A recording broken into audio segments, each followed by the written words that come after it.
रिद्धपूर येथील मराठी भाषा विद्यापीठ येथे 14 एप्रिल रोजी डॉक्टर बाबासाहेब आंबेडकर यांची जयंती अत्यंत उत्साहात आणि प्रेरणादायी वातावरणात साजरी करण्यात आली।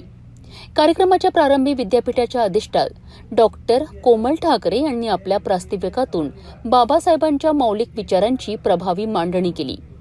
त्यांनी सांगितले की बाबासाहेबांचे विचार समाज परिवर्तनाकरिता आजही मार्गदर्शक ठरत आहे।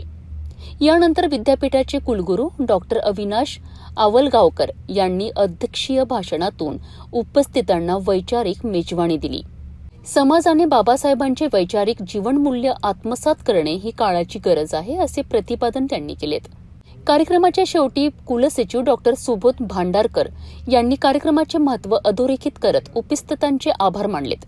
या कार्यक्रमाला परीक्षा मूल्यमापन मंडळाचे संचालक डॉक्टर राजेश बर्डे, विद्यार्थी विकास मंडळाचे संचालक डॉक्टर जयंत चौधरी तसेच श्री सतीश माणकर, विद्यापीठातील प्राध्यापक, कर्मचारी, विद्यार्थी आणि रिद्धपूर ग्रामस्थ मोठ्या संख्येने उपस्थित होते।